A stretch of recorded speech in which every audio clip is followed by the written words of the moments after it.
श्री वासुदेवाय नमः। आप सभी का हार्दिक अभिनंदन है। कार्तिक मास की कथा 12वां अध्याय। नारद जी बोले, उस भुवनेश्वर राजा ने मेरी विधि पूर्वक पूजा करके हंसते हुए कहा, हे ब्राह्मण, आपका कहाँ से आगमन हुआ है? हे प्रभु, आपने कहीं कुछ देखा है जिसके लिए यहाँ आप आए हैं? सो हे मुनीश्वर, मुझे आज्ञा दीजिए। नारद जी बोले, हे दैत्येंद्र, मैं अपनी इच्छा से कैलाश पर्वत पर गया था। वहां मैंने पार्वती सहित बैठे हुए शंकर को देखा। कैलाश दत्त 1000 योजन चौड़ा है और कल्प वृक्षों का उसमें बड़ा वन है, और वह सैकड़ों कामधेनुओं से भरा हुआ और चिंतामणियों से प्रकाशमान हो रहा है। उस बड़े आश्चर्य को देखकर मेरे मन में बड़ा वितर्क हुआ कि त्रिलोकी में कहीं ऐसी समृद्धि है कि नहीं। हे दैत्येंद्र, मैंने आपकी भी संपत्ति का स्मरण किया और उसे देखने की इच्छा से यहाँ आपके समीप आया। सब कुछ होते हुए भी श्री रत्न से रहित तुम्हारी इस समृद्धि को देखकर मैं सोचता हूँ कि शिव के समान त्रिलोकी में कोई समृद्धिशाली नहीं है। यद्यपि अप्सराएं और नाग कन्याएं आदि तुम्हारे घर में स्थित है, फिर भी वे पार्वती के समान नहीं हैं। उसके सौंदर्य समुद्र में डूबे हुए ब्रह्मा ने अपने वीर्य छोड़ दिया था, तब उसके साथ किस स्त्री की उपमा दी जाए। तपस्वी शिवजी भी एक समय मछली का रूप धारण करने वाली पार्वती द्वारा अपनी लीला से सौंदर्य रूपी वन में घुमाए गए थे। सृष्टि के समय अर्थात पार्वती की उत्पत्ति के समय ब्रह्मा ने भी जिसके रूप को बार बार देखकर अप्सराओं को उत्पन्न किया, परंतु उनके समान एक भी न हुई। अतः श्री रत्न को भोगने वाले उन शिव जी की समृद्धि श्रेष्ठ हैं। हे दैत्येंद्र, सब रत्नों के स्वामी होते हुए भी तुम्हारी समृद्धि वैसी अर्थात शिव की सी नहीं है। ऐसा कहकर और उससे पूछकर जब मैं वहां से चला आया, तब वह दैत्यों का राजा पार्वती के रूप को श्रवण कर काम ज्वर से पीड़ित हो गया। इसके उपरांत उसने विष्णु की माया से मोहित होकर शिव जी के पास सिंही के पुत्र राहु को दूत बनाकर भेजा।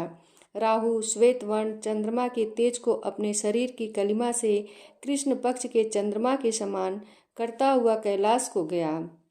नंदी द्वारा शिव जी से निवेदन किए जाने पर राहु शिव के समीप गया और शिव जी की भौं के संकेत से प्रेरित होने पर यह वचन बोला। राहु ने कहा, वृषध्वज, देवता और सर्पों द्वारा सेवन योग्य तीनों लोकों के स्वामी और सब रत्नों के ईश्वर जलंधर की आज्ञा सुनो। श्मशान के वासी तथा सदा हड्डियों के भार उठाने वाले और दिगंबर अर्थात नंगे जो तुम हो, ऐसे तुमको हेमवती अर्थात हिमांचल की पुत्री स्त्री नहीं प्राप्त होनी चाहिए। मैं रत्नों का स्वामी हूँ और वह स्त्री अर्थात पार्वती स्त्रियों में रत्न है, अतएव वह मेरे योग्य है। भीख मांग के खाने वाले तुम्हारे योग्य नहीं है। नारद जी बोले, राहु यह कह ही रहा था, उसी समय शिव की भौहों के मध्य से भयानक और तीव्र वज्र के शब्द के समान शब्द वाला एक पुरुष प्रकट हुआ। सिंह के समान उसका मुख था और चलायमान जीभ थी और ज्वाला सहित नेत्र थे और ऊपर को उठे हुए केश थे और सूखा शरीर था। ऐसा वह पुरुष दूसरे नृसिंह के समान लज्जित होता था। अपने को खाने के लिए आते देख अति वेग से भागता हुआ राहु उस पुरुष द्वारा पकड़ लिया गया। वह उसे पकड़कर जब खाने लगा, तब रुद्र भगवान ने उसे रोक दिया और कहा, दूत पराये अधीन रहता है, अतएव वह मारने योग्य नहीं होता, इसे छोड़। इस वचन को सुनकर उसने राहु को आकाश में छोड़ दिया। राहु को छोड़कर उस पुरुष ने शिव जी से प्रार्थना की। पुरुष बोला, मुझे क्षुधा अत्यंत बाधा दे रही है और सब भांति मैं क्षुधा से दुर्बल हो रहा हूँ। हे देवेश, मैं क्या खाऊं? सो मुझे आज्ञा दीजिए। ईश्वर बोले, तू शीघ्र ही अपने हाथ पांव का मांस भक्षण करो। नारद बोले, शिव की ऐसी आज्ञा पाकर उस पुरुष ने अपने हाथ पांव का मांस इस तरह खाया कि केवल सिर ही शेष रह गया। उसका सिर मात्र देखकर उस समय अत्यंत प्रसन्न शिव विस्मय हो उस भीम करता पुरुष से बोले, हे कीर्तिमुख, तू सदा मेरे द्वार पर स्थित रह। नारद बोले, तब से कीर्तिमुख शिव जी के द्वार पर स्थित रहता है। जो प्रथम कीर्तिमुख का पूजन नहीं करते, उनकी पूजा वृथा हो जाती है। उस पुरुष से छूटा हुआ राहु बर्बर स्थल में जा गिरा।